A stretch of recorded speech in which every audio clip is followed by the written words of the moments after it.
आप शहर में आ गए, हम भी शहर में आ गए। पता ये चला कि पीछे जो हमारे ताए थे, चाचे थे, मामे थे, ये थे, वो तो सारे पीछे रह गए। फिर जब शहर में आ गए तो भाइयों में फासला हो गया, भाई दूर चले गए। फिर उसके बाद बेटे हमारे आ गए, तो बेटों ने कहा इस मुल्क में क्या रखा है, हमने ज़रा किसी और मुल्क जाना है, तो वो दूसरे मुल्क चले गए। पता चलता है कि बहुत बड़े घर हैं, दो मियाँ बीवी रह रहे हैं, खांस रहे हैं, एक दूसरे की तरफ देखते हैं, देखना नहीं चाहते फिर भी देखते हैं।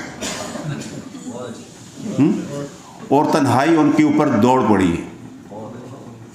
तो ऐसे में एक बाप को, जिसे उस ख़ानदान के मरकज़ में होता था, हत्ता कि वो बाप के बाद दादा हो जाता था, फिर परदादा हो जाता था, और एक बड़ा भरा पूरा ख़ानदान था, उससे महरूम होना ये सबसे बड़ी, मैं ये समझता हूँ कि इस समाज के अंदर तकलीफ़ देह बात है। मगरब वाले भी आप ये देखें कि वो तन्हा होते जा रहे हैं, और शायद उन्हें टेक्नोलॉजी तनहा कर रही है।